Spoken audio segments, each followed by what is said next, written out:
Buckaroos. It is season 3 of the pod. Can you believe this? I can't believe it. This is the Sports Buckaroo podcast, available on all your podcast platforms: Spotify, Apple, wherever else. Whoosy whatsy, tickety talk, the YouTube, the Tweeter twits.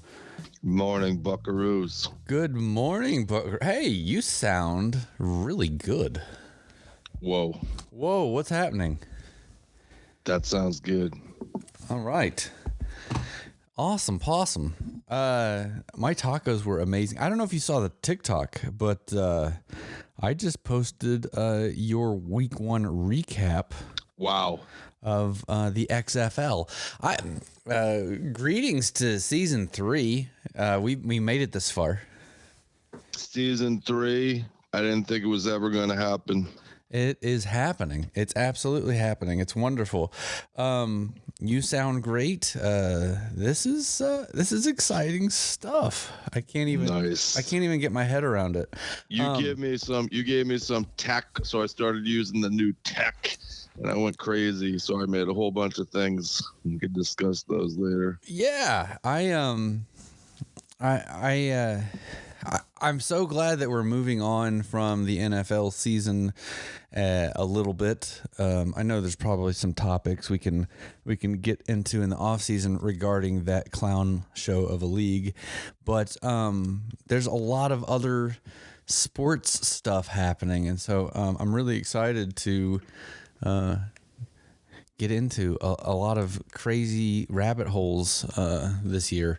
Nice. So, but quick question. Did you resolve your banana nut bread dilemma? Yeah, man, let me tell you something.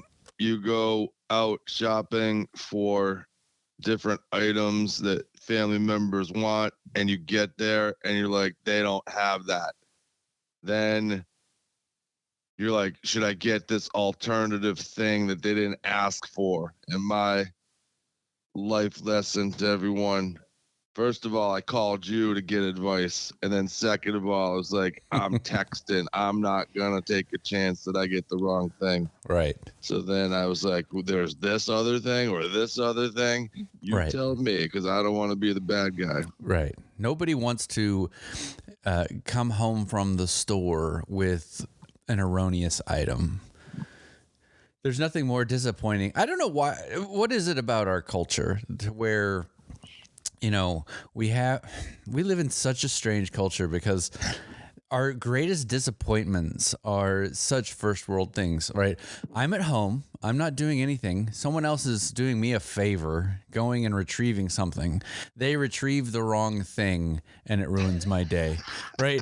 Or I mean, I was going through the McDonald's a couple weeks ago, and I ordered my thing because I do the no bun because I'm gluten free, even though I'm eating trash McDonald's, yada yada, whatever. I love the hot mustard sauce, but I paid for like 50 cents of hot mustard, right? Because I love the hot mustard, and yet I get home and there's no hot mustard that I paid for in my bag, and I was like, and then I was thinking to myself, like, why is this a problem? I mean, not a problem. You were talking to me about how you feel a level of comfort knowing you can get McDonald's French fries with hot mustard anywhere you can find a McDonald's.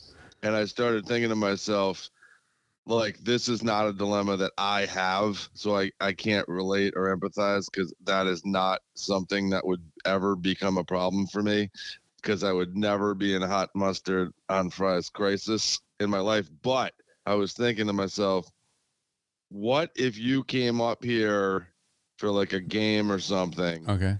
Would I have to bring you across town to the McDonald's or to get one of these? Would we have to go there and physically satisfy that need? Or are you just saying in the event? Yes, that in the event because basically McDonald's is just like, I need to level out my blood sugar for the next 6 hours. Like, it is not something beyond that. If I was in Boston, we'd be going to that place. What's the bar with the awesome cheese dip? It's like the tiny little bar. Oh, you're talking about Bukowski's? The little tiny Bukowski's, burger? yes. I don't know why I always Bukowski's, forget the yeah. name of it because like that's the guy. Well, Bukowski wasn't there like a novelist? writer. There's a writer named Yeah, he was a Bukowski. novelist, yep. Why am I having a hard time remembering that? But that cheese dip. That place is good. amazing. It's like you can see it from like off the highway when you're driving by, and it's this little tiny hole in the wall. Yeah. But it gets absolutely packed at times, and it's so much fun. This segment brought to you by Bukowski's in Boston, Massachusetts. They could become a sponsor. They have the big beer wheel. You spin it, and they don't even give you a second to hesitate. That beer is out, and it is on the counter. Wow. You must drink it. You must drink it. Yep. See, and I feel like, Boston has retained some of the fun of being an American. I don't know. Yeah. Because there are a lot of places that are just way too. I saw another one today. There's a Staples here, right? And I don't know if they took in part of the floor plan of the Staples, but there's literally a Panera Bread, like, jammed up against a Staples, and I was like, what is going on? There's like a Panera Bread like everywhere. Well, everything now is becoming they're putting it, the new thing here is everything needs to get built by the train station, and then you have to have like a Target attached to it and a Starbucks attached to it and a bunch of corporate things attached to it for you to live there. Yeah. So the whole premise is you live out slightly outside the city, but then you can get to the train, but then you can get to Target, like for all your needs. But then you're like literally living above a Target, which is weird. To me, like, it's like, is that really? It's like, not for that. the money Yeah. that you're paying. Is this the glam life I want, is to live upstairs from a Target? It's like, I don't know. Yeah, it's a little strange how we've homogenized our experience. But Bukowski's has not yet been homogenized. So if you're ever in Boston, that's why I like Boston. There's like all these really cool bars. There and be like, what the hell's so special about this bar? There's nothing special. It's just that it's unique. What was that? What was that killer bar across? Okay, so basically, I can't remember what the road is. Not Yawkey Way, but the actual big thoroughfare behind Fenway. You know where the Citgo sign is, like the big street there. Yeah. But there's a bar right there just to the west of, I guess, Fenway. That's like got jazz and stuff. I think we went there. I know there's a lot of jazz bars in Boston. Please don't rail me. One of them's actually a little far. One of them's like farther from there. So I'm just trying to recall where we went, but it's possible it's not there anymore. It's been replaced by condos with a Target underneath them. So. Gotcha. Yeah. It's been a while. So okay, so there's a lot of fun things I want to talk. I guess I want to talk about if you're game. Well, first off, hold on. We just talk about our sponsor. We have a sponsor. We have a sponsor. Yeah, so wait, we need to make like an official sponsor. Like we have an official sponsor, and I'm so happy we can finally talk about our sponsor. And our sponsor is Masa Chips. Oh my God, Masa tortilla chips cooked in beef tallow, and they are awesome, especially if you want to dip guacamole or salsa or your favorite queso. Yes, these chips are sturdy and they are absolutely delicious, and I'm really excited that they have agreed to become the first show sponsor at SportsBuckaroo. That sounds amazing. So you sent me a pack, and let me just tell you, first of all, an amazing company. They sell these at Erewhon in Los Angeles. So if they're at the Erewhon, the market. I mean, Erewhon is the market where the good food is. Okay, it's attached to the Grove right there near the farmers market. Oh in yeah, Hollywood. the Grove. Yep. And let me just tell you, you know me. I flip the packaging over. I want to know what goes into something, right? Am I allergic to it? Am I sensitive to it? But one of the things I absolutely love about masa chips, right, is as you get older, you need to be a little bit delicate in your sodium intake overall, right? Yeah. And these are not high in sodium. I absolutely love that fact that you can have these at your party and you're not just like blowing yourself up with sodium intake, because a lot of people, when they watch sports, they don't realize they're actually consuming way too much sodium, and then it's really not good for you. And so thank you, Masa Chips, for the story. Like, can you tell the story? It's like literally like an ancient Aztec recipe or something. Is that what it is? Basically, I found this guy Tan Man. Follow him, and he's all about changing the snacking paradigm. Love it. In the United States and elsewhere. And I'm big into like not eating industrialized garbage factory created snacks. Like I'm looking for things like, maybe it's beef jerky, or maybe it's something that's just a better quality snack, a higher nutrition value. And I think that's where this guy was going. But he wanted to make this like really nice, something that the packaging itself reminds me of being at the beach. It brings me to my time on Martha's Vineyard, and they have like the beach houses with these stripes. They're like vertical stripes. And this just brings you right to being at the beach. And if you're at the beach and you had a bag of masa chips, I tell you, people are going to stop by your beach towel and your beach blanket and say, what are those? That packaging is gorgeous. I want those. You could see yourself on the beach. This will bring you right to the beach. And I think this is based out of Miami, and you're going to have to check me if I'm wrong, but I think this is a Miami-based company. And so that makes sense. But this is all about a healthier alternative to the garbage industrial snacks out there. So we're really, really excited to have masa chips on board.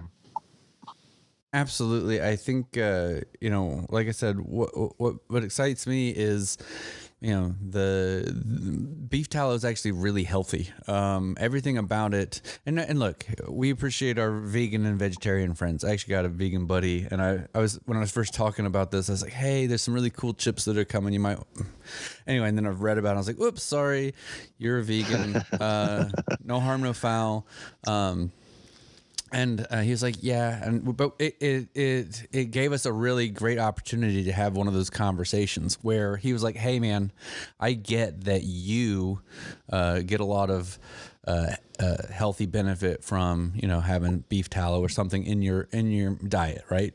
And he's all from the he used to be a big beef guy, but he's all about like on the animal cruelty component, right? So he's more he's more sensitive to life. Do you know what I mean? And so what's nice though is something like a chip like this comes along, and it allows you to have that conversation of like, hey, there are health benefits to not being a vegan or a vegetarian, right? And it's okay. Things can be sourced ethically.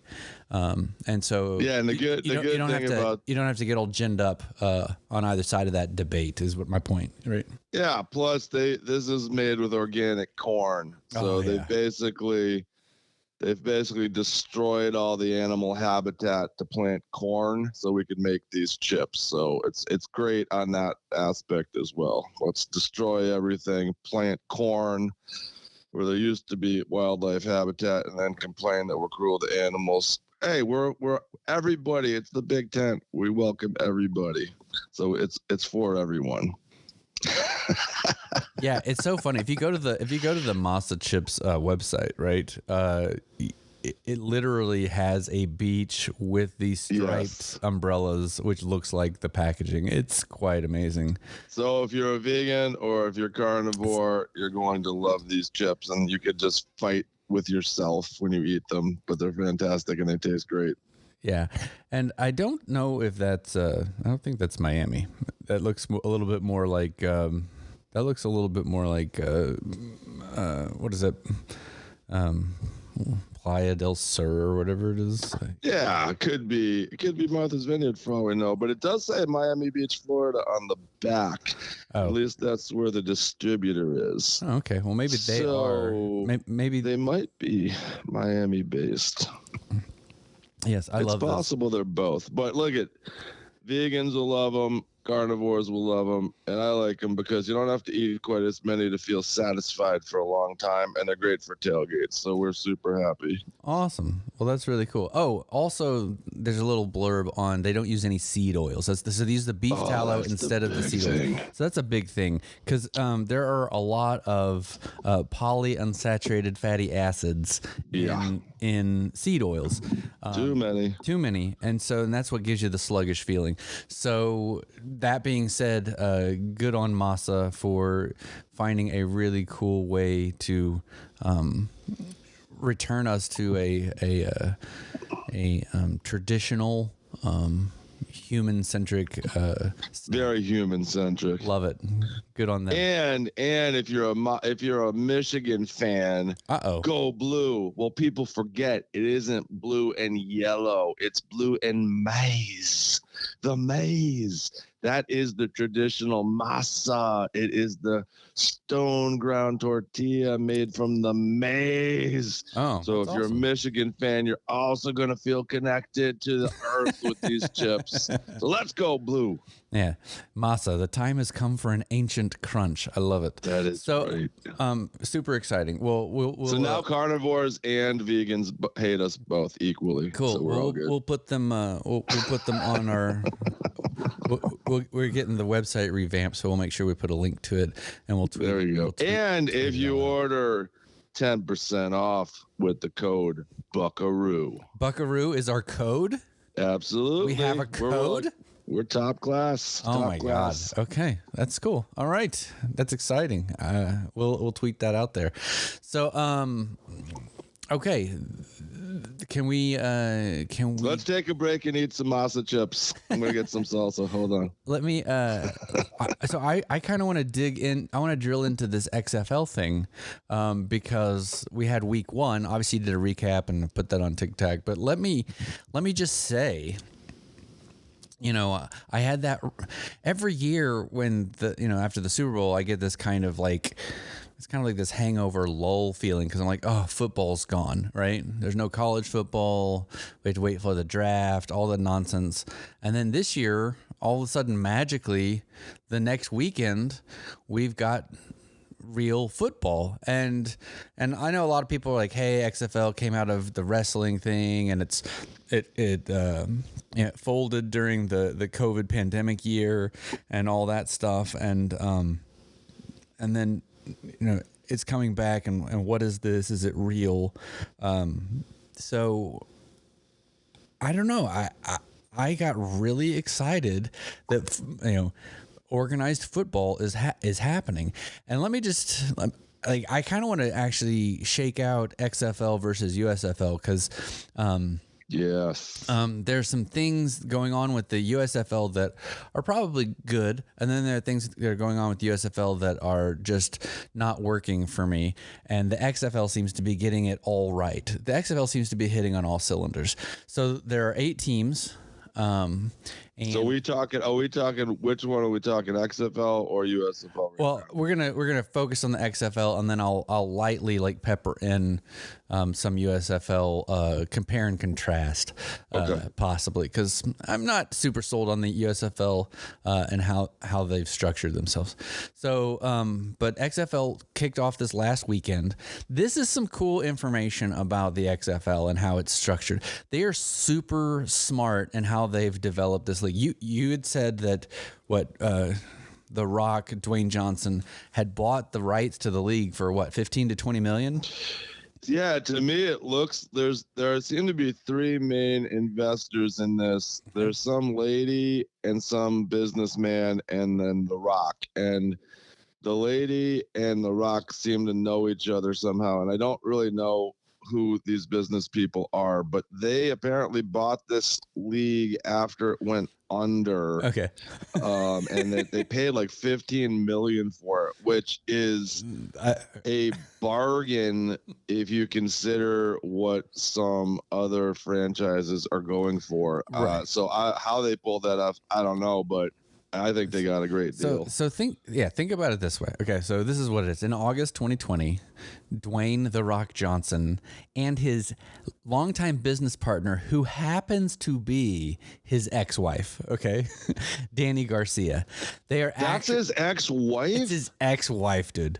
Yeah, it's his ex-wife, and they are still longtime business partners. So basically they said, hey, the romance has died, but we're going to go make some cheddar. Let's do this. So how cool is that? And I think so now it makes sense who she is. I was like trying to figure out who is this lady? I didn't. Yeah, who is this? She's like, she called me up and said, you interested in buying the XFL? I'm like, who just calls up The Rock and says you want to buy a sports league? Right. So now it's making much more sense. Got it. Yeah, and the third owner is Jerry Cardinale. I don't know who Jerry Cardinale is. I'll have to do some. I guess he's a former Buffalo Bills person. I have no idea. But anyway, we can look that part up. This is okay. But essentially, they got 8 franchises, essentially, like the rights and the branding, right, for $15 million, right? If you think about it, the Dallas Cowboys are like a $7 billion thing, right? And you know, even the Commandos, oops, the Commandos are probably going to be sold for between 5 and 7 billion, and the Broncos just got sold for 4 or 5 billion or whatever it is. And to think that you get an entire league and the 8 brands inside of it, all the graphics and everything that goes with it, for 15. Yeah, and you know what's even better? You're not competing with the NFL because you strategically put this after the Super Bowl. Right. Or I'm sorry, the Awesome Bowl. Yeah, the Awesome Bowl. Yeah, the referees nudge the outcome bowl. And so okay, so this is what's really cool about this league, though. They are what they did is they have essentially built 3 of the 8 franchises are in Texas, right? So there's Arlington, Dallas, Fort Worth, right? And then cause it's going to have to become Dallas, Fort Worth, Arlington at some point, right? Because Arlington is actually growing, because Arlington's in between Dallas and Fort Worth. But you've got San Antonio and Houston, right? So you've got this kind of like perfect little triangle of cities, metropolitan areas. So almost half of the league is sourced right here in a couple 100-mile radius, right? Yep. It's just smart. Well, this is what they actually decided to do. Texas is obviously a huge football state, Friday Night Lights, the whole thing. But here's what's amazing. They've set up all 8 franchises to actually train and practice in the DFW Arlington area, right? Because there are so many amazing facilities. We have high school facilities that are like college facilities. It's unbelievable. So what that allows them to do is then the teams will fly out of DFW essentially to either Seattle or DC or Orlando or St. Louis for their home games, right? So they get to play in front of their home fans and build up, the fan base in the home city. Then they all come back to DFW and have their practice during the week. What this does is consolidates a bunch of it's almost like a FedEx shipping model for a sports league, and I think it's absolutely brilliant. What do you think? Well, first off, I want to say God bless Texas, because you have 3 teams there in Texas. And I also want to say don't mess with Texas, especially throwing any hot fry wrappers on the ground. Don't do that in Texas. Okay? Gotcha. I think that this league, I think everything they did about it was really well thought out. Remember when it was like the American Association of American Football League kind of came into existence a couple years back, and it was an absolute disaster. Yes. They didn't have enough money to pay for like the players after the second week. Right. So that I don't get any of that, like, really. I don't get any of that vibe in this. Mm-hmm. This seems like we figured out exactly how we wanted to roll this out, exactly where it was going to be available. Yep. It is on. I don't love when they kind of put things on FX or on weird TV stations that don't normally carry sports, but FX is okay. Right. Like compared to TNT. TNT is terrible in this respect because their app is terrible and it's a disaster. So the fact they're associated with FX, good. They're with ESPN, ESPN2, and they even got some games on the big ABC. Yep. So it's produced well. It looks good on TV. Yep. It's not overdone. There isn't anything that's overly hokey about what they're trying to do. Yeah, I think a lot of people are, thinking, hey, wrestling. Because, I guess the XFL originally was Vince McMahon, 20 some odd years ago. And they did a bunch of really hokey, wrestling kind of gimmicks, right? And it was very gimmicky. And it was fun, but it was really gimmicky. And, the truth is the wrestling crowd, as much as they love football, they like the two things to be separate, right? They like their football and they like their wrestling. They don't like wrestling football. And I think that's why the XFL originally failed. I'm thinking I ain't saying anything bad about this guy. This is just an example. Okay. But I think there's the Miz. He's one of the wrestlers, and he's kind of an outgoing, gregarious character, and everybody likes the Miz. But the thing is, if you're gonna put the Miz all over the place, it starts to feel fake and like wrestling. And I think they're careful to not let it become oh yeah, here comes Sting. He's jumping off, he's jumping into the stands. They're being careful to make this about the football and not make it seem like it's actually wrestling. And I think that's probably strategic. And I think they know they got to be careful not to bring in all these wrestling guys to hype it up all the time. Yeah, I think Dwayne "The Rock" Johnson is doing a pretty good job of kind of being the hype man. He's just the ultimate hype man anyway, and he's figured out how to be a hype man, but also pull it back a little bit, right? So all of a sudden now, The Rock represents the businessman who has fun at the wrestling joint with his kid, right? He's he represents the dad who buys his kid a PS5. Do you know what I mean? The dad who gets it. Do you know what I mean? And there's something about it. And plus, don't forget, for those that don't know who The Rock is, he actually played with Miami back in the day. He was a football player for University of Miami, right? So he was a legit football kid. I think he was a linebacker, if I'm not mistaken, and apparently he hurt himself or messed up his knee pretty bad, and he wasn't able to move on to the NFL. But he legitimately was a football guy up until and through college.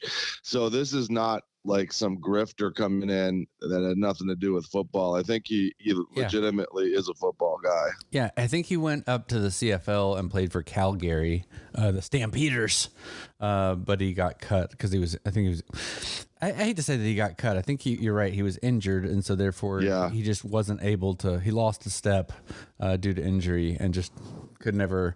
It's a hard thing, It's cool though because he manifests his football dream in such a weird way, and this kind of goes to this idea of you can have a dream and it can not turn out exactly how you draw it up when you're 17, and then lo and behold you do hard work and it all comes full circle and it's even better than you could have imagined when you're 17. Well, and it also does. Let's be fair. It also helps when your dad is actually one of the greatest wrestlers in the WWF history, and you have an easy path into wrestling. Of course, I think he's understating his connection to wrestling a little bit. Well, I mean, but the thing is I'm not gonna begrudge anybody. Oh, not at all. Okay, so I'm not gonna begrudge anyone who is brought up around a savvy business model mindset. Like if you have a father or a mom who's like really savvy at something, right? And therefore you learn at a young age, like 7, 8, 9, 10, 11, like you see how a professional carries themselves. It's like, it's like Patrick Mahomes, his dad, right? Yeah. Professional athlete. So of course Patrick Mahomes knows how to behave like a professional athlete because he was around people behaving like professional athletes and training his whole life. So he's got that work ethic and mindset built into him.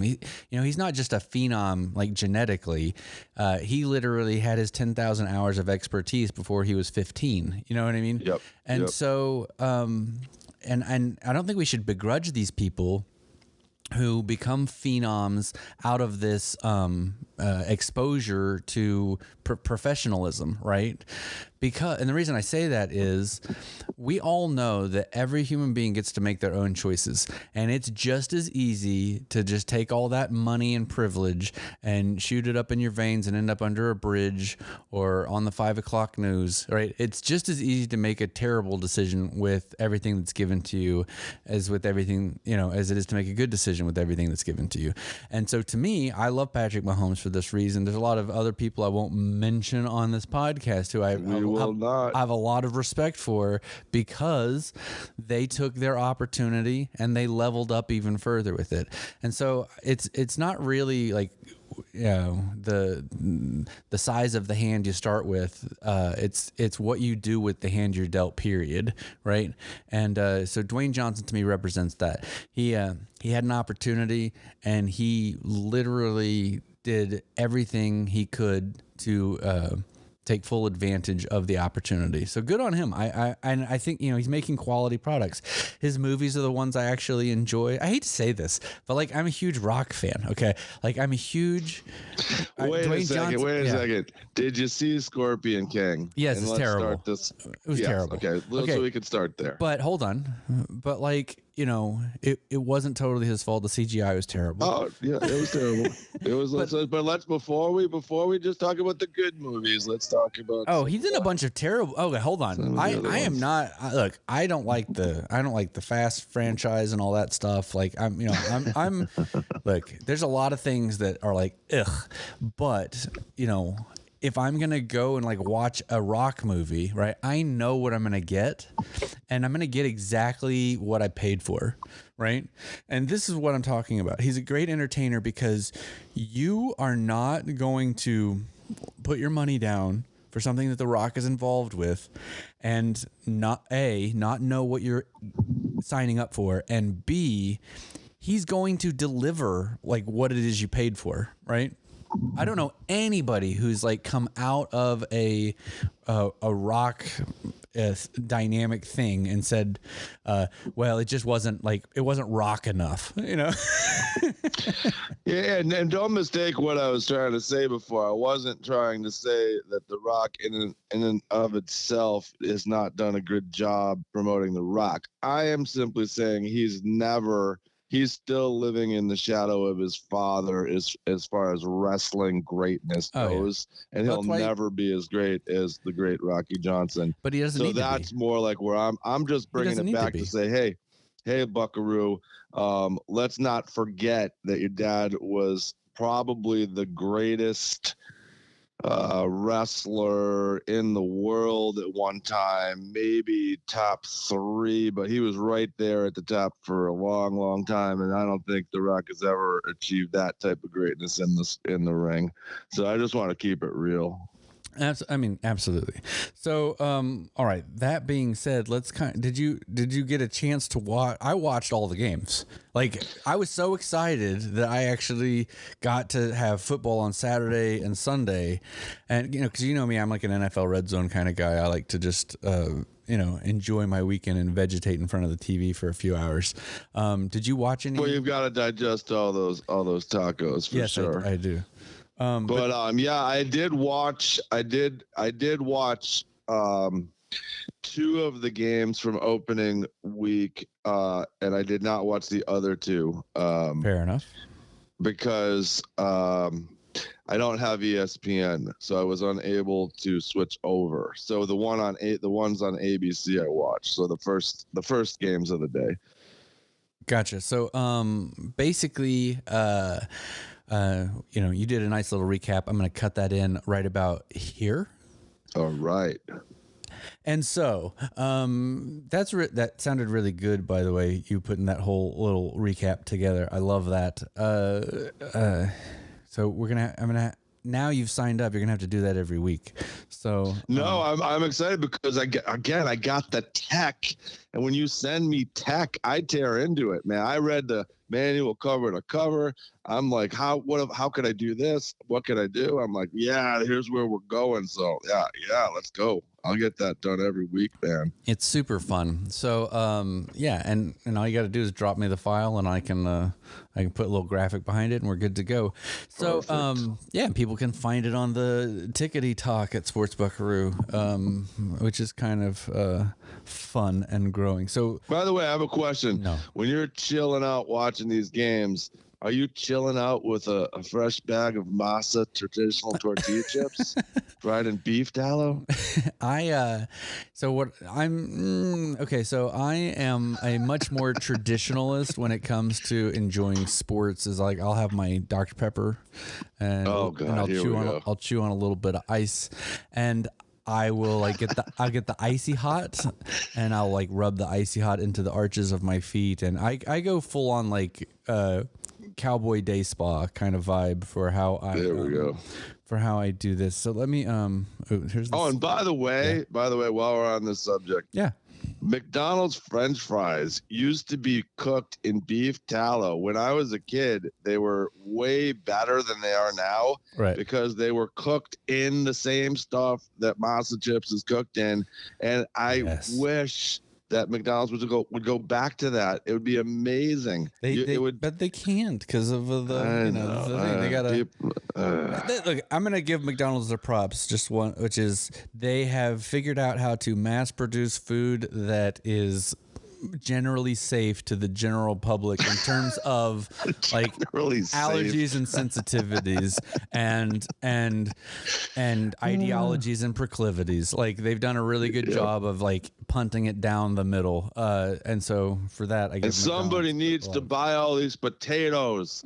I mean, we got to have potato farmers selling potatoes to somebody. So it might as well be McDonald's. Let's go. All right. So let's kind of break down all 4 games, if that's all right. Week 1 recap, XFL scores and highlights. Your Arlington Renegades defeat the Vegas Vipers 22-20.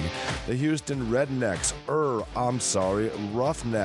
destroy the Orlando Guardians 33-12. St. Louis Battlehawks in a close one over the San Antonio Brahmas 18-15. And finally, the DC Defenders defeat the Seattle Sea Dragons 22-18. We'll check in on week 2 and much, much more coming up on the Sports Buckaroo.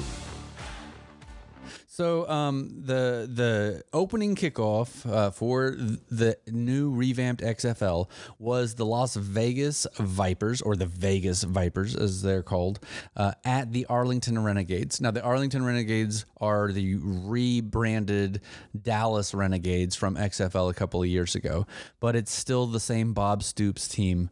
And the game started out really It started off a little bit slow for the Renegades.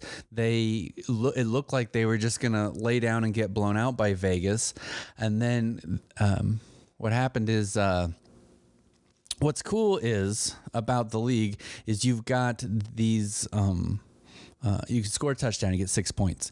Then if you want to get one, there's no extra point kick at all. The extra point kick is out of the XFL. Okay, there's still field goals for 3 points, but there's no extra point kick. So you can go for 1 point from the 2-yard line. You can go for 2 points from the 5-yard line, or you can go for 3 points from the 10-yard line, meaning you could potentially score up to 9 points on a touchdown drive.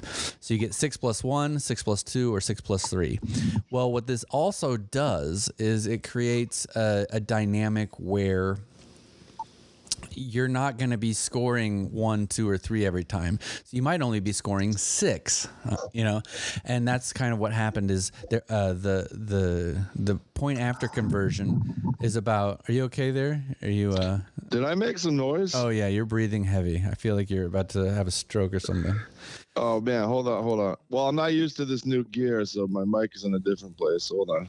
Yeah, you can press the mute button while you're adjusting. So that's the glory of technology. So, all right, I'm back. I love it. So, I'm drinking a cup. So wait, can you hear me just sip my coffee? Yeah, I don't care about sipping your coffee. It's all good. So, but it's so good. It's the fancy new microphone that sounds so crisp and clean. So, yeah, I got to remember you're hearing everything now. Okay. Yeah, it's awesome. No worries. I'm addicted to the mute button myself. I love it. That's one of my favorite little, see, there it goes. So it's wonderful. But the Renegades, they kind of started off slow in Bob Stoops kind of Oklahoma fashion. It was very interesting. And then at halftime, they made some adjustments and they clawed back and had some really amazing defensive play and just crushed Vegas in the second half and ended up winning 22-20 at the end and snuffed them out. It was quite impressive. And then we had the Houston Roughnecks hosted the Orlando Guardians. And now the Houston Roughnecks, they are a team that was arguably the best franchise in the previous iteration of the XFL, and they've got Wade Stumble Doofus Phillips as their head coach, and it's great to see him on the sideline in Houston. There's just something really nostalgic about it. It already gives the league this kind of gravitas, like it's a real league. Well, I was trying to explain this league to my kids, and they were asking about it. And I said, a lot of these guys were either former NFL players, former NFL coaches, former college coaches, there's a lot of veteran NFL talent in and around these locker rooms. So this is not just a bunch of made up guys, that they just pulled from nowhere. There are legit, and there are NFL Hall of Famers in this league. So yeah, it's really quite impressive, and we can kind of drill down into all the coaches and players throughout the season because we got 10 whole weeks of this. But the Houston Roughnecks, and you like to call them the Rednecks, I think it's hilarious. Their helmets are dope. It looks like a Texas flag. It's red, white, and blue. The way it's laid out, it's just an awesome. The graphics team for all these teams are just phenomenal. But Houston just waylaid and walloped the Orlando Guardians. And the Orlando Guardians were, in theory, supposed to they had Paxton Lynch as their former first-round NFL quarterback, right?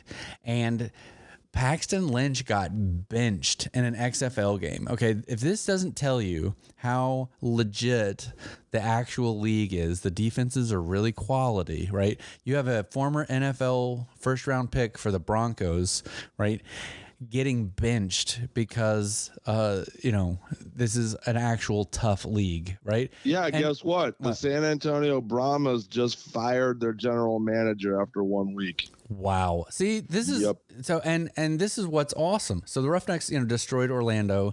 And what was weird is that game was kind of already in hand, but because you could score 9 points potentially on any possession, even though they were technically out of it in NFL numbers, right? They were only like 2 possessions away, and they actually got really close to potentially getting back in. They were in the fourth quarter.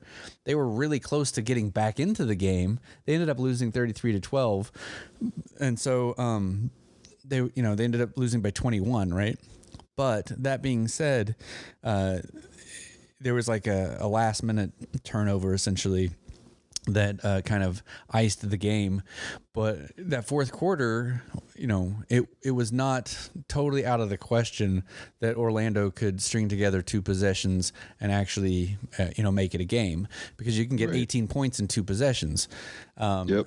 And there's some really cool rules where like the clock stops on first, like when you make a first down, kind of like in the college rules, which is really awesome.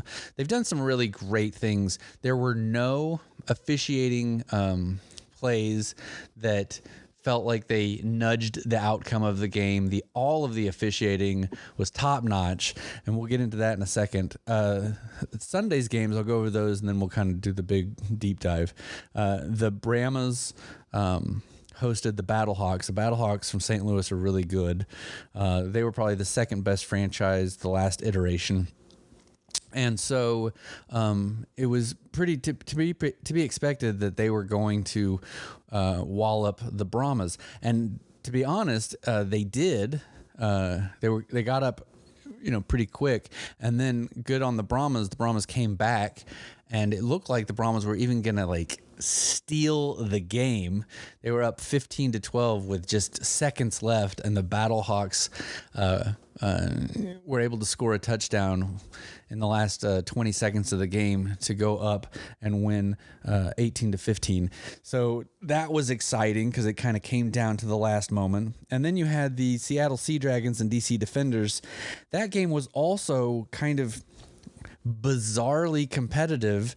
DiNucci, who's the former quarterback from the Dallas Cowboys, he had a terrible like Tony Romo performance with a bunch of he had like a pick six and then like a crazy butt fumble. Seattle was actually on a winning drive at the end of the game, and they were on they had a first down at like the 2-yard line, and DiNucci just fumbles the ball for no reason because he's just a stumble doofus, and super heartbreaking loss. But none of the games felt like they were rigged. None of the games felt like they were, just passing the time. All the fans were really into it. Like if you listen to the highlights, there's real fans cheering. Overall, it was an incredibly entertaining weekend of football. Yes, sir. And I will tell you, the uniforms look great. I really like the Arlington, Texas helmets. I think it's a great contrast with the black and the light blue. Yeah, blue is just a great. It just pops against the black. It's really cool. So, I'll just summarize a couple of things. If I touch on some things you already talked about, Go for it. I think the objective is to just get the game a little bit more sped up. So, the way the play clock works, it just pretty much starts running after every play. So, I think I'm not going to get into a big thing about the NFL, but I think part of the thing with the NFL is the league, it's just slowing down so much that I think the XFL wants to speed it up a little bit and get more action in these games. And then I also thought the kick thing is a little bit different, and it's actually not that bad. Did you talk about that earlier? Not in this iteration, but we kind of talked a bit about that in our little pregame warm up. But basically, yeah. So essentially,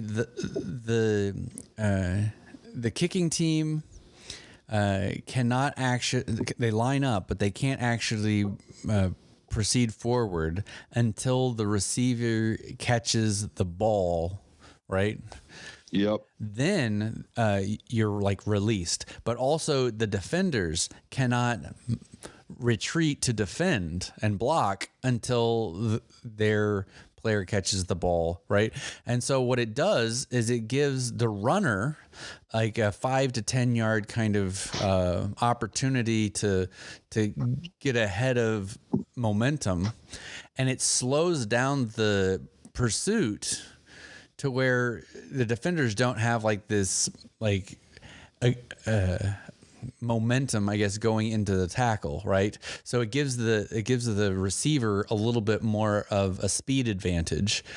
So A, that's more exciting, but B, it's also safer, because if the runner is the aggressor or the speedier combatant, then there's going to be fewer concussions and injuries and all that. They've done a really great job in making a kickoff exciting and competitive and also safer. So good on the XFL. It's cool because it doesn't. I think I need to watch it a few more weeks to know if it's limiting the opportunity to get run backs, exciting run backs. I think it will. I think what I'm saying is the NFL has essentially eliminated a run back.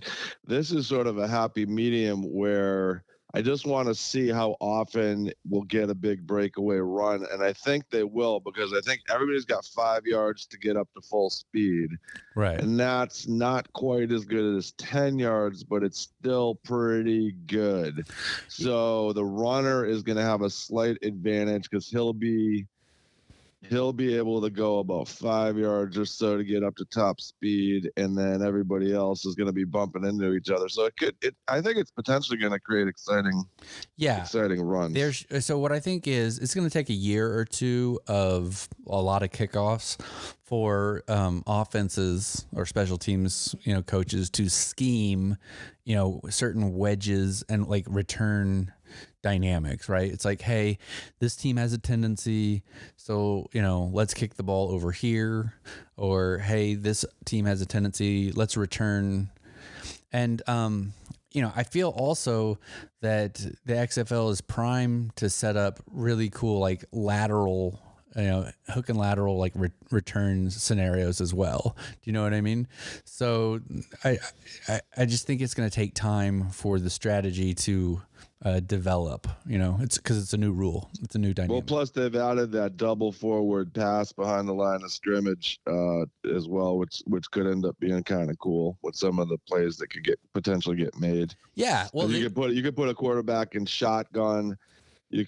And then he could actually throw it forward, and then the receiver could throw it again, which is going to add an element to a bunch of the playbooks. Yeah, and I think really the truth is more than thinking of it in terms of like, hey, you can throw 2 forward passes.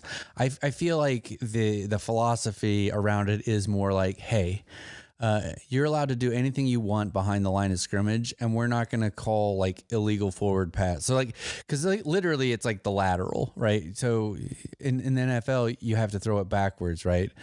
But the idea is how many plays in the NFL have gotten disrupted because, the lateral kind of actually inched forward half a yard, right? Yeah. And it's like, okay, and so it kills the exciting nature of it in the NFL to be like, well, technically it wasn't a lateral because it, we went forward, 6 inches. And it's like, oh my gosh, now we're in the replay booth and like we don't care.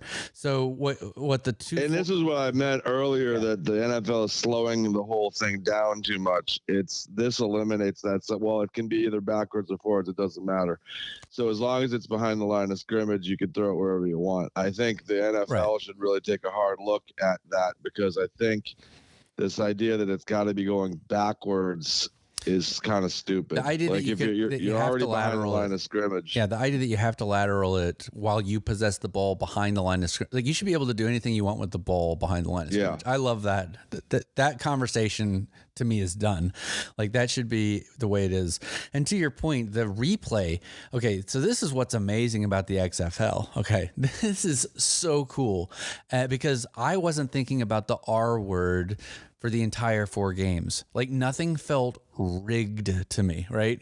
Because a flag throws, right? And we immediately have the audio feed of the referee, and he's like, okay, number 74, yeah, he tugged that jersey. I gotcha. Okay, that's going to be a holding penalty, right? And they're like articulating like all of their, and they're like, hey, did you see it? What did you see? We're hearing all of that. And so it's eliminating me thinking that they're having a conversation that I can't hear, right? They're like, hey, screw the Giants. My son's got money on this game. Like if I can't hear a conversation amongst officials, I'm thinking the worst. Do you know what I mean? What I like about it is they're showing you the play that he's making the decision on.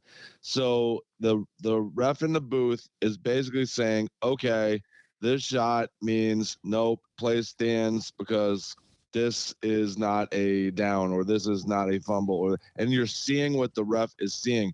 So it's removing this layer of ambiguity that the NFL has, right? Where you're not sure what they're talking about or what they're looking at, and they're guessing at which angle they're looking at.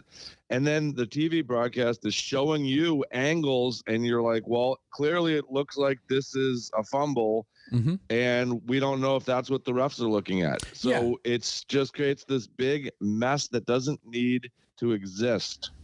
Yeah, I think it was the Orlando-Houston game. Orlando's first touchdown was controversial because the defender and the receiver both like possessed the ball into the end zone, right? And, a bunch of Houston fans were like, oh, that, I can't believe he called that a touchdown. It should have been an interception. Right. But it's like, hey, the rule is, if, tie goes to the runner, like in baseball, tie goes to the receiver in football.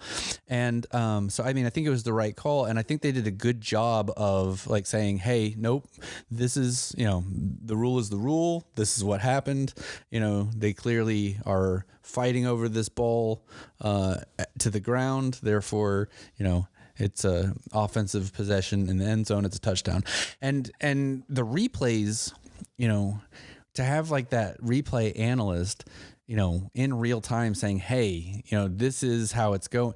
There was no, it's just very decisive. Right. And because it's decisive and quick, it's got a little bit more credibility to me. Yes.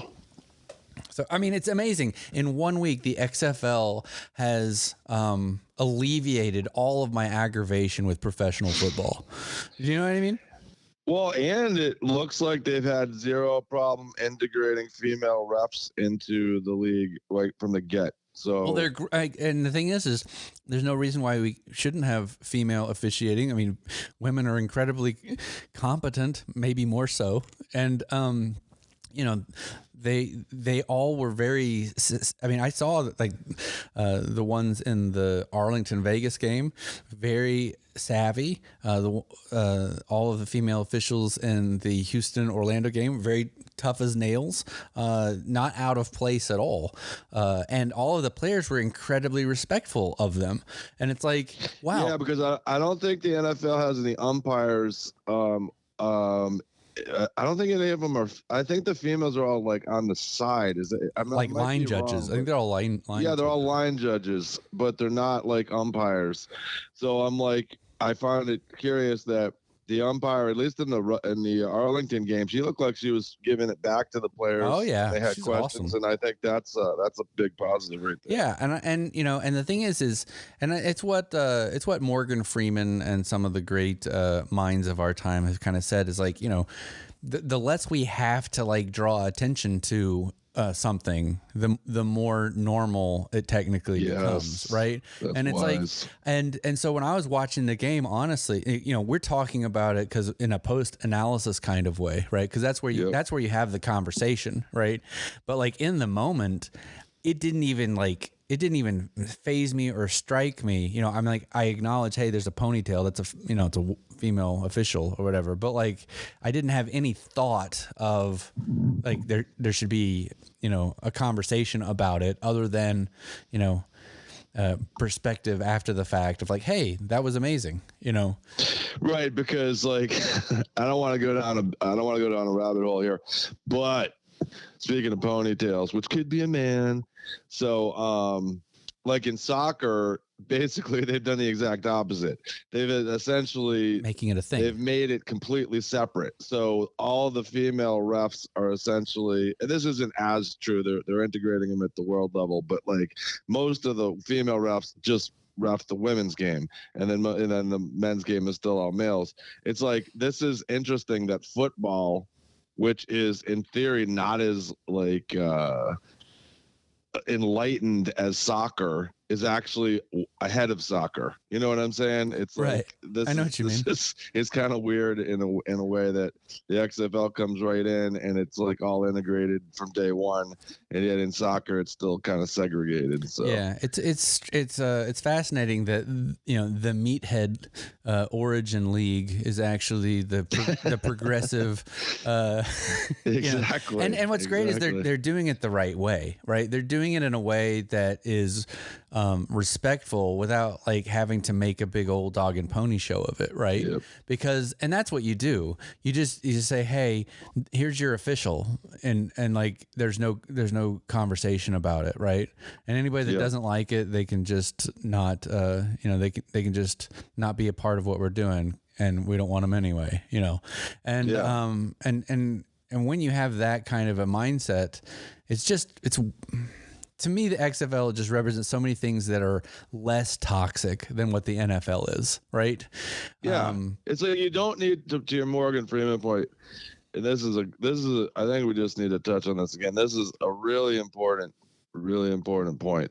If you're going to keep highlighting the fact that this is different, then it's always going to be different. You have to get to the point where you don't talk about it. It's just normal. Right. And that is the problem. Everything is differentiated. Hey, look what we did.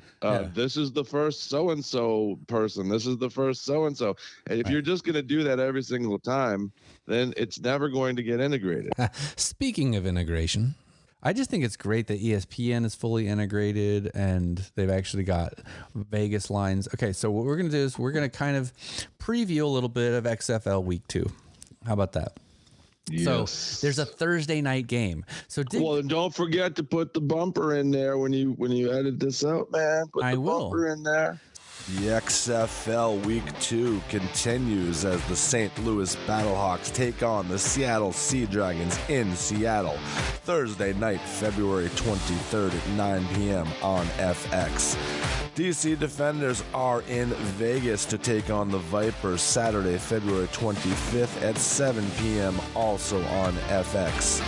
San Antonio Brahmas head to Orlando to play the Guardians Sunday, February 26th at 4 p.m. That's on ESPN. And finally, the Arlington Renegades head down to Houston to take on the Roughnecks Sunday, February 26th at 7 p.m. on ESPN2. We'll have this and a whole lot more later on the Sports Buckaroo. Yeah, so these are all of our matchups. Now, what I love about this league is there's going to be a Thursday night game every so often. There's going to be a Friday night game. There's going to be a Saturday night game. There's going to be a Sunday, and there's going to be a Monday night game.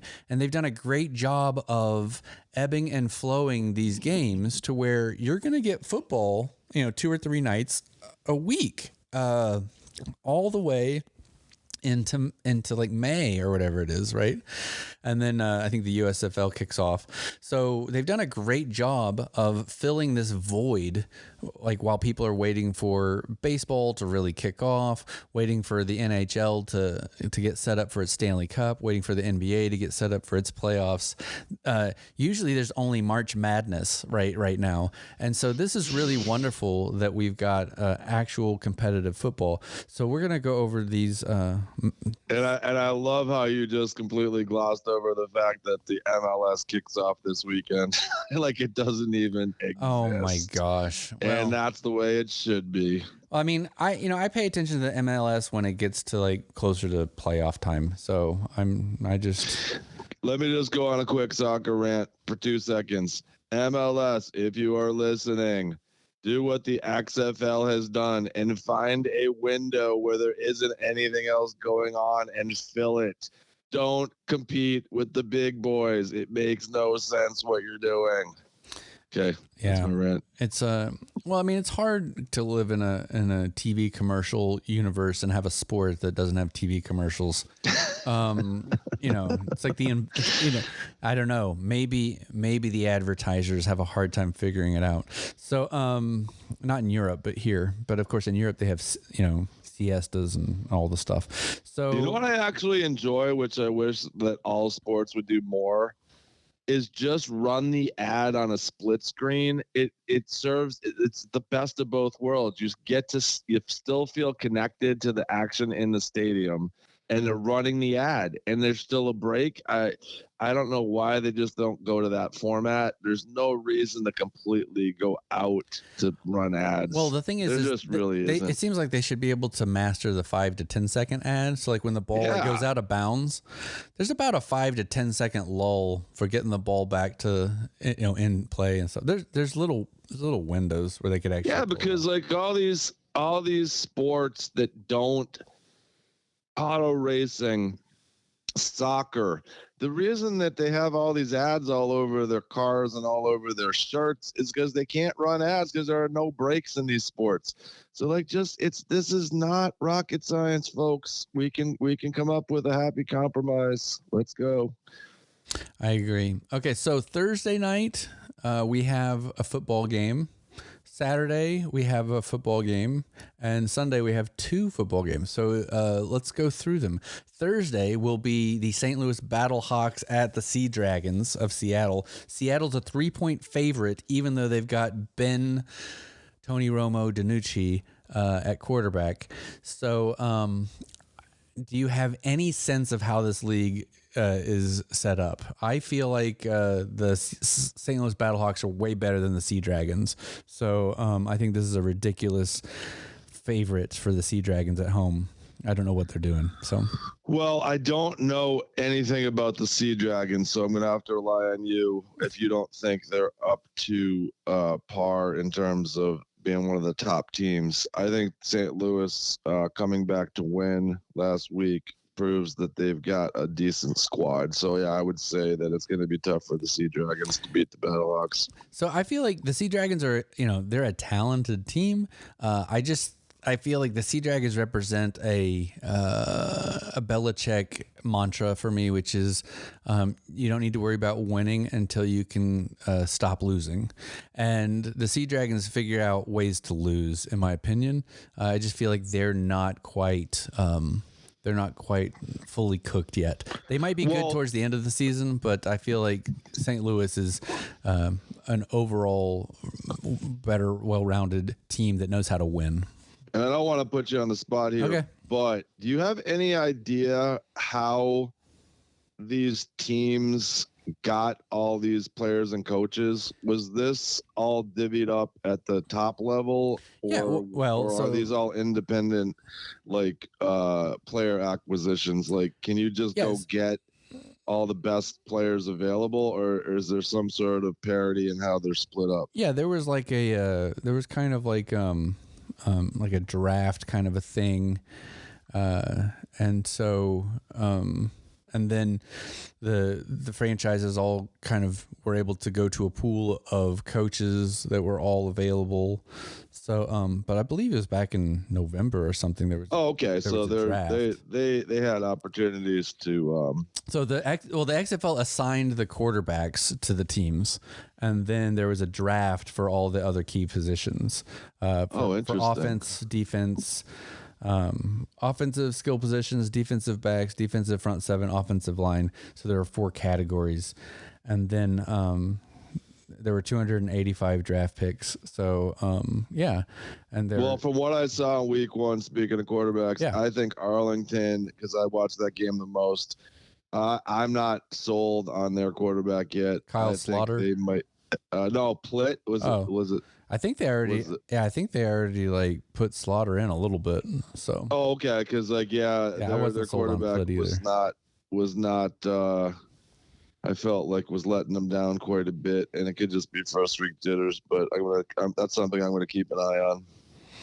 Yeah, I feel like there's definitely what I love about the league is it just feels a little bit more fluid, where teams are like, hey, if my quarterback ain't doing it, I'm going to my next best choice right now. Like, I'm not going to be messing around, and so it's really quite nice.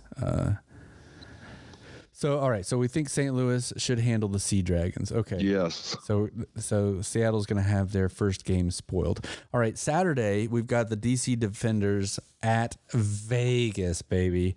And Vegas is a 3.5-point favorite. Now, Vegas showed up in the first half against Arlington and then just collapsed in the second half.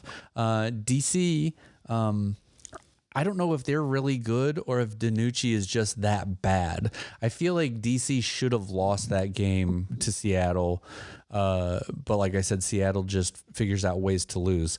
So I'm pretty comfortable with this idea that Vegas is a 3.5-point favorite and should win this game. And what I like about this, ESPN Deportes is actually broadcasting this Vegas game, so that I would love to watch an entire XFL game in Espanol. Oh my gosh, that would be pretty cool. I think that would be amazing. Okay, I'm going to sign up for that for sure. Yeah.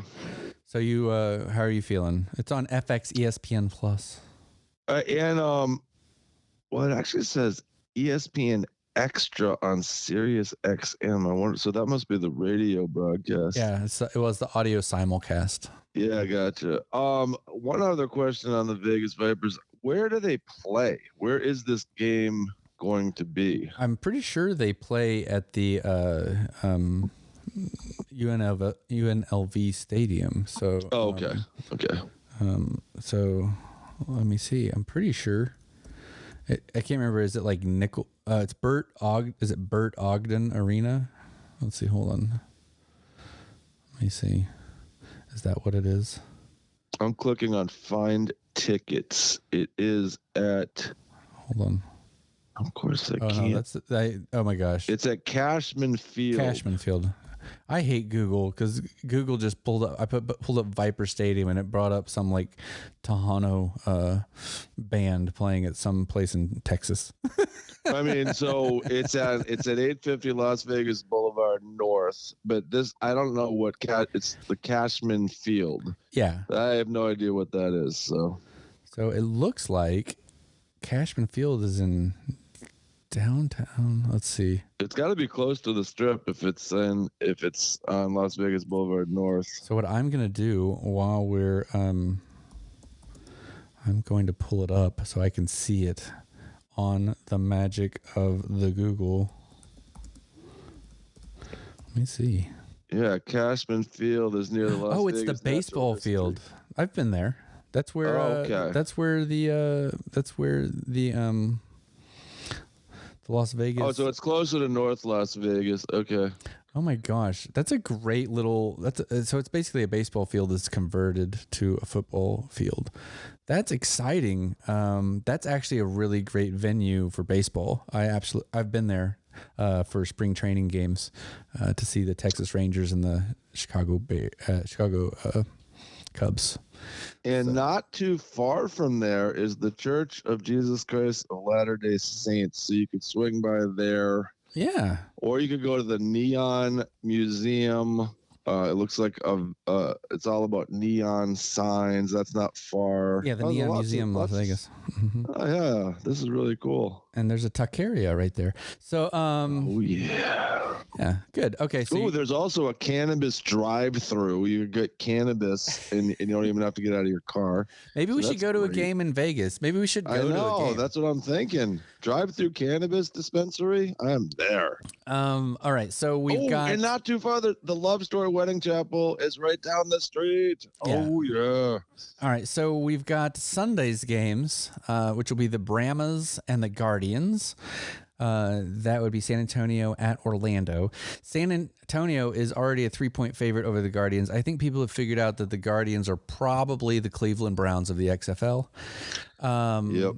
So that's pretty straightforward. I don't know if we need to go too into that. Plus, the Brahmas fired their GM, so we should. They fired their GM, and I do want to ask you a quick question. What I don't understand is why do we have to talk about the NFL going into San Antonio if we've already got the Brahmas? Like, let's just go with the XFL for a while here. Yeah, we don't need another NFL team. I think the plan is to move the Los Angeles Chargers to San Antonio. I think that's okay. That'd be okay. So I just don't want another team. They needed the Chargers to get the big stadium built in LA because they needed a shared stadium, but now they're going to use them again to build a stadium in San Antonio. There we go. And then we'll get a revamped Alamo Dome with 100,000 people. So Yes. and then the final game on Sunday will be the Renegades at the Roughnecks. Now this should be kind of like rivalry central. It's Arlington versus Houston, interstate rivalry. Houston's already a 4.5-point favorite, but the Renegade defense looks pretty solid. I don't know. I'm probably going to have to stay with the Roughnecks until they prove me wrong. No, I'm going with Arlington, man. Okay. There you go. Arlington's my team. Arlington's my favorite team of all these teams. Awesome. Well, that sounds By like we've got it all wrapped up, and we can then get a recap. Look forward to a recap from you next week. Yes. Awesome. Well, okay, cool. I just want to say I'm like super thrilled at the audio quality of season 3. I think it's markedly better. All the buzz is gone, all the echo's gone, all the rattling's gone. We've done an amazing job leveling up, and I'm really grateful. Yeah, and I got some additional tech I might throw on here to get rid of all my breathing and scratching and moving. Well, maybe we should get some echo and compression and. Yeah, no, I got some things that I can pull out of the hat. Awesome. Well, I did have a question though to transition because I know we wanted to talk a little bit about the USFL. Okay. But I did have some other questions if you don't mind taking a couple questions. Sure. You like French fries with hot mustard, and I had a question because I listened to a podcast and this issue came up and I wanted to get your opinion. People that have vocal fries, do you think it is worse for a female to have a vocal fry or a male to have a vocal fry as far as vocal fries go? I think I'm like I'm literally Switzerland when it comes to fries. I'm freedom fry. It's okay. It doesn't matter what walk of life you're from. The vocal fry is just not a thing. It's not easy to get through 2 hours of a podcast. I'm going to tell you, there is a certain politician that was very big in the 90s, and I didn't realize it until maybe about a year or two ago, but like literally I believe built his entire persona on the vocal fry, and that's how he got the vote he got. And I'm going to leave it at that. So, and I think we all know who I'm talking about. But anyway. Okay, so basically we couldn't get a straight answer on the vocal fry. I will say it's more painful if it's a male, but it's a very slight win. Okay. I can deal with it on the female side. Okay. Anybody who vocal fries is just out for me. So. Okay, and pickleball. Are you familiar with a sport called pickleball? Absolutely, pickleball, and like there's homeowners associations fighting over it all over America. It's crazy. Yeah. So my first question is pickleball a real sport, or is this some other type of activity? No, it's a sport. There's a ball. There's a scoring. There's like you have to be better than the person you're playing with. So it's definitely a sport. 100%, it's a sport. Now, I would agree with you. It is a sport, but I would agree for a different reason. I view whether something is a sport or not is whether you can drink a beer while playing it. And if you can drink a beer while playing it, it is not a sport. But if you can't drink a beer while playing it, it is a sport. I 100% think pickleball would fall into you can't drink a beer while playing pickleball. I 100% disagree with this format of being not a sport if you can drink beer, because I know great football players who used to drink on the sidelines. I know great baseball players who drank in the dugout. Oh, no. I'm not talking about on the sideline. I'm saying while playing the sport, you can drink beer. So badminton, in my opinion, is not a sport because I can drink a beer and play badminton. Well, I mean, okay. All right, I'm gonna have to. You think about that. We'll talk about it next time. All right. But pickleball, you can't drink and play. Therefore, it qualifies as a sport, in my opinion. Right. But there seem to be some big issues, and I didn't know this, but apparently pickleball is causing all kinds of problems, and it's mostly an upper middle class problem, right. and that is you move into this like condo complex with the golf course and the swimming pool and the tennis courts. The next thing you know, they're playing pickleball, and you don't like listening to all the noise and racket it makes. The popping. And apparently it goes ping, ping, popping, ping, ping. Yeah, I think people who have a problem with it are more upset that they weren't invited. You know, because like, hey, I'm having a lot of fun. You're going to have to hear about it, but you're not invited. That just rubs every Karen the wrong way, for sure. So I sent a article to a friend group, and I said, hey, look, there's this big pickleball controversy in Phoenix, and the homeowners association are getting all these complaints. And I was told this is a sore subject because I'm dealing with that issue near my house, and I hate pickleball. Oh my God. And it got really intense, and I sort of had to apologize. But I was like, I didn't write the article. I'm not the one near your property playing pickleball. But she was very upset. And I think you're right. It's a Karen moment. And I was like, it's pickleball, it's activity, it's fun, it's exercise. I think we should be encouraging more of this, but apparently some people don't like the pickleball. Well, there's a new pickleball place here. I'm going to go play, and then I'll follow up with you about what I think. That's what I'll do. That'll be my assignment. I'm going to go find pickleball and play so I know what I'm talking about. All right, and this is an important one, and I think I want you to rip this one and put it on TikTok, because this is something I've been thinking about a lot. And I just want to let you know that I am going to award you, after this podcast is over, I am going to award you with the most valuable player award of this podcast. You are now an MVP for the work that you've put into this podcast. Okay. And I just want to let you know how important you are, and you can now put that on your resume. You Awesome. Are the MVP of this podcast. All right, I will take that award and I will put it on my shelf. Thank you. And the reason I bring this up is because I have grown tired of sports just creating awards to give to players for playing the sport that they're paid to play. I don't want any more MVPs, because these are meaningless awards that people in the real world don't get.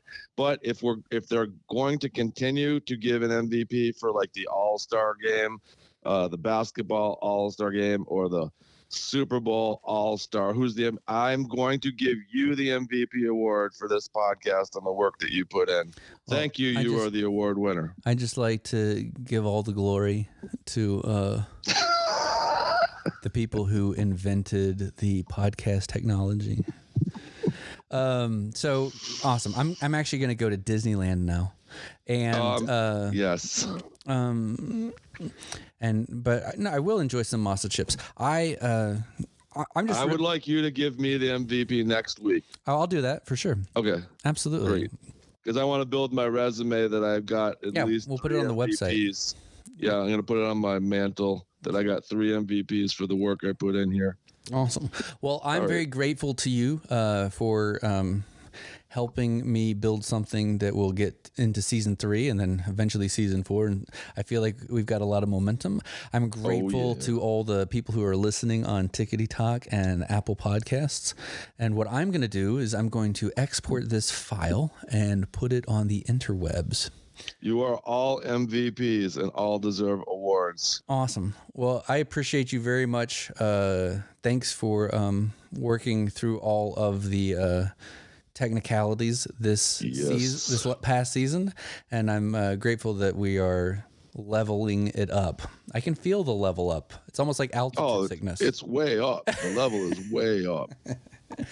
Cool. All right. Well, do you want to get together on Sunday a little bit? Yeah. Let's get together because there will be. Let me see. There's gonna be four teams playing week 2 in XFL. We can chit chat more a little bit about the USFL then. Yeah, definitely. I feel like I'll be primed for a rant on Sunday. Yeah, we can talk a little bit about the games that played on Saturday, and then we will figure other things out. But once again, thank you to Masa Chips for sponsoring the show. Yeah. And go to masachips.com, type in Buckaroo for an additional 10% off your order, and these chips will not disappoint. Awesome. Well, I appreciate you, and we'll see you on the flippity flip. Thank you, MVP. See you, Buckaroo.